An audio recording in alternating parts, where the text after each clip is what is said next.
আজকে আমরা আলোচনা করব নবনীতা দেবসেনের লেখা বাঘ কবিতাটি।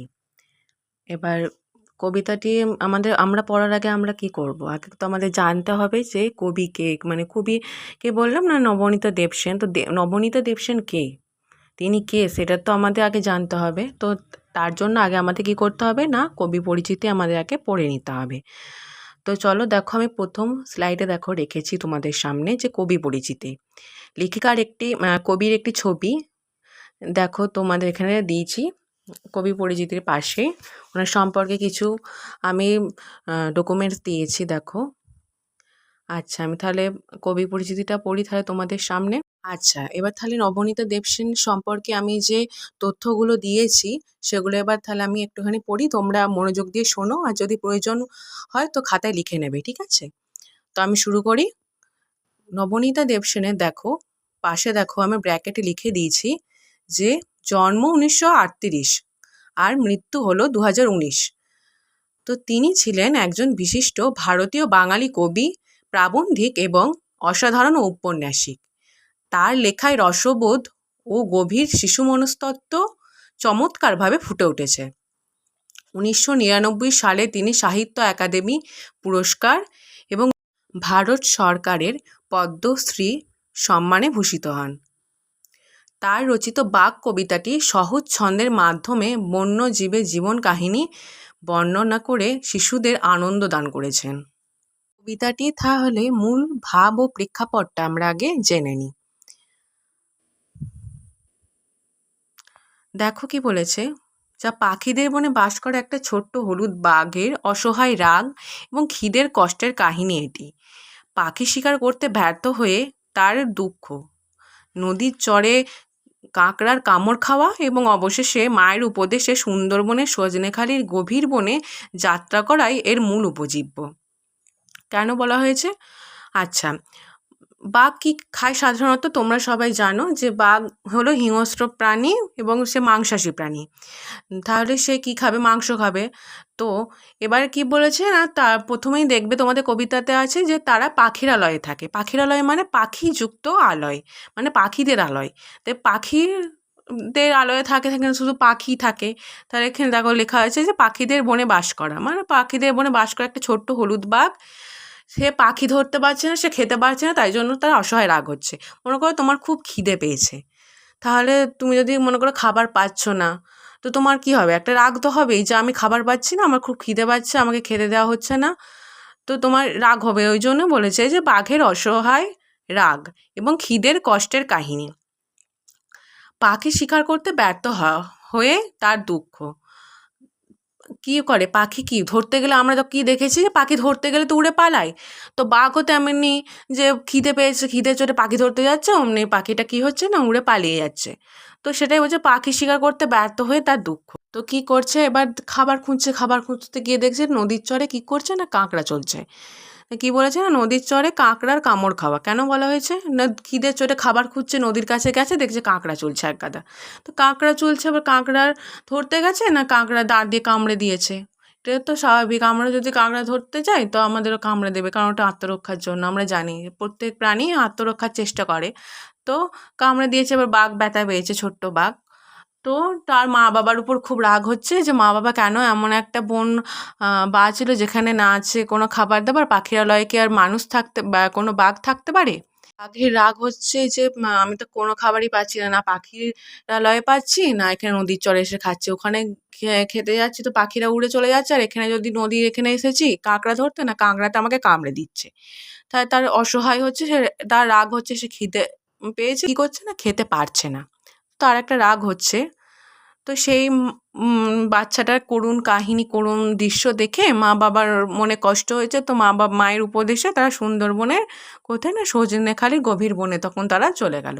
আমরা জানি যে সুন্দরবনে রয়্যাল বেঙ্গল টাইগার বিখ্যাত, তাই তো? ওই জন্য বলেছে যে সুন্দরবনের সজনেখালি গভীর বনে তারা যাত্রা করা এর মূল উপজীব্য।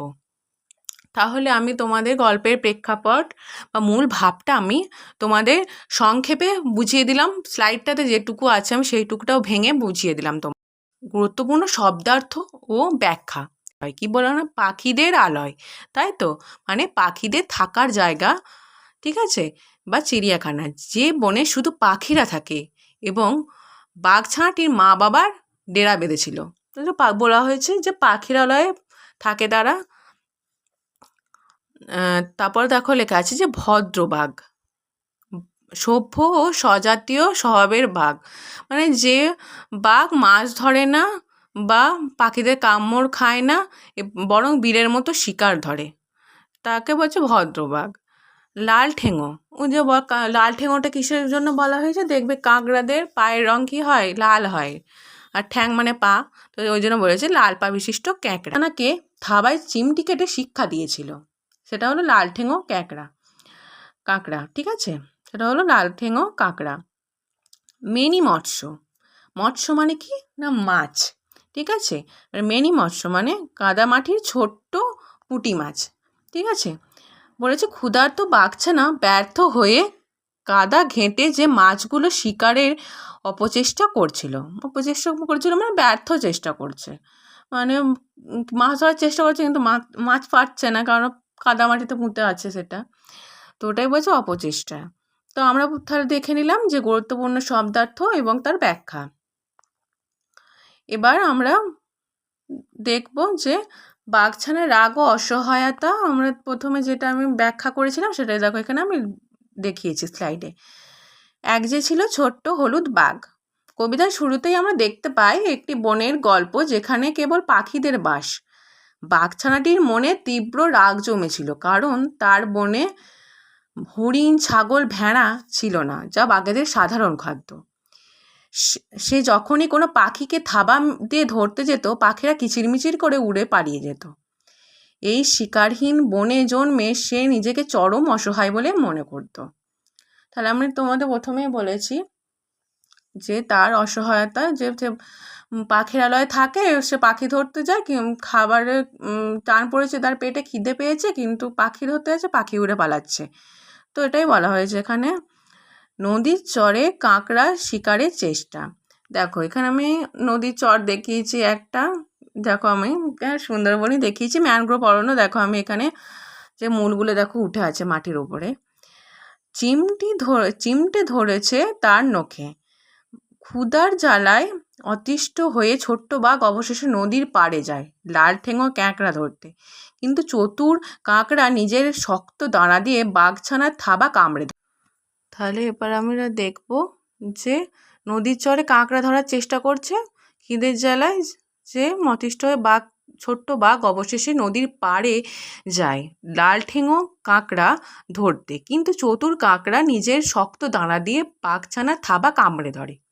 ব্যথায় কোকিয়ে কেঁদে উঠলে তার বাবা ছুটে এসে নিজের থাবায় কাঁকড়া দাঁড়া ভেঙে ছেলেকে মুক্ত করে, সারল্য প্রকাশ পায়। সারল্য শিশুসুলভ মানে শিশুদের মনে সারল্য থাকে, সরলতা থাকে, ওই জন্য বলেছে। আর বাঘটাও তো ছোট্ট, ওই জন্য ছোট্ট বাঘটা বলছে শিশুসুলভ, ছোট্ট বাঘটা চলে শিশুসুলভ, সারল্য প্রকাশ পায়। মায়ের তিরস্কার ও বাসস্থান বদল। মায়ের তিরস্কার ও বাসস্থান বদল পরবর্তী স্লাইডে দেখিয়েছি যে কাদায় মাছ ধরা ও মায়ের লজ্জা। বাঘ কি শক্তিশালী প্রাণী, সে কী করবে, লাফিয়ে ঝাঁপিয়ে শিকার করবে, তাই তো সে কি করছে না, ছোট্ট বাঘটা কি করছে না, কাঁকড়ার কাছে ঘা খেয়ে বাঘছানা কাদার মধ্যে গিয়ে মেনি মৎস্য অর্থাৎ ছোটো মাছ ধরতে উদ্যত হয়েছে। সেটা দেখে যে বাঘে এরকম করে কাদা থেকে মাছ তুলে খাচ্ছে, মাছ তোলার চেষ্টা করছে, সেটা দেখে কি করছে না, মায়ের লজ্জা করছে যে বাঘ হয়ে এত শক্তিশালী, আমাদের ক্ষমতা আমাদের এত, সেই তাদের ছানা হয়েই নাকি সে এখন কাদার মধ্যে মাছ খুঁজছে, মাছ খাবে বলে। তো সেজন্য বলেছে, দেখো বাঘ জননী তাকে লজ্জা দিয়ে বললেন, ভোঁদর নও তো তুমি, বাঘের ছানা, বাঘ হয়ে মাছ ধরা মর্যাদা হানিকর, মানে মর্যাদা হানি হচ্ছে, ওই জন্য বলেছে। এবার বলেছে সজনেখালির গভীর বনে প্রস্থান। ছেলের এই বারবার অপদস্থ হওয়া ও চূড়ান্ত কষ্টের মুখোমুখি হওয়া দেখে বাঘের মা বাবার মনে অত্যন্ত দুঃখ হয়। এই ছেলে বারবার অপদস্থ হচ্ছে, খাবার খুঁজছে, খাবার পাচ্ছে না, কোথায় পাখি ধরতে গিয়ে ব্যর্থ হচ্ছে, কোথায় কাঁকড়া ধরতে গিয়ে কাঁকড়ার কামড় খাচ্ছে, কোথায় নদীর পাড়ে কাদার মধ্যে ছোট মাছ খুঁজছে। তো এই সমস্ত ছেলের, বাঘ এত শক্তিশালী প্রাণী এরকম অপদস্থ হচ্ছে, বারবার নিজের বাচ্চাকে অপদস্থ হতে দেখে বাবা মার মনে খুব কষ্ট হয়েছে। ওই জন্য তারা কী করলো না, তারা পাখিদের এই জঙ্গল ছেড়ে সুন্দরবনে সজনেখালির গভীর বনে চলে যায়, যেখানে ছাগলের, হরিণের কোনো অভাব নেই। সুন্দরবন কি না, ম্যানগ্রোভ অরণ্য আছে। দেখো এখানে আমি যে ছবিটা দেখিয়েছি ওটা কিন্তু দেখো, যে শ্বাসমূল সেগুলো মাটির উপরে উঠে আছে, তার মানে এটা বোঝা যাচ্ছে যে এটা ম্যানগ্রোভ অরণ্য, সুন্দরবন, ঠিক আছে। তো এবার আমি দেখিয়েছি যে কন্টেন্টের কৌশল আমি কিভাবে করেছি সেটা আমি দেখিয়েছি। ব্লুমস ট্যাক্সোনমি ভিত্তিক মূল্যায়ন নকশা, জ্ঞানমূলক, বৌদ্ধিক স্তর, জ্ঞানমূলক, বোধমূলক, প্রয়োগমূলক, সৃজনমূলক। জ্ঞানমূলক, মূল উদ্দেশ্য তথ্য ও চরিত্রাবলী মনে রাখা। বাঘের নমুনা প্রশ্ন: ছোট্ট বাঘের বাসস্থান কোথায় ছিল? কাঁকড়ার গায়ের রং কেমন ছিল? বোধমূলক, কবিতার অন্তর্নিহিত অর্থ ব্যাখ্যা করা। মূল উদ্দেশ্য। নমুনা প্রশ্ন হবে: বাঘ মা কেন ছানাকে ভুঁদুর নও তো তুমি বলে লজ্জা দিয়েছিলেন? প্রয়োগমূলক, বাস্তব জীবনের সাথে সংযোগ স্থাপনই হলো প্রয়োগমূলকের উদ্দেশ্য। তো কি বলেছে না, যদি বাঘটি সজনেখালির বনে চলে না যেত তবে তার কি পরিণতি হতো? এটা আমাদের ভেবে বলতে হবে যে প্রয়োগমূলক, বাস্তব জীবনের সাথে তাহলে তোমরা ওটা তো করে সংযোগ স্থাপন করে তোমাদের দেখতে হবে যে বাস্তব জীবনের সাথে তোমার যদি এরকম হতো তাহলে তোমাদের কি মনে হতো। সৃজনশীল মানে নতুন কল্পনা শক্তির বিকাশ। বাঘ ছানাটি সজনেখালির বনে প্রথম হরিণ শিকারের একটি ছোট্ট কাল্পনিক গল্প লেখো। আমরা এখানে তো পড়লাম যে সজনেখালিতে চলে গেল, তারপরে কি হলো সেটা তো আমরা জানি না।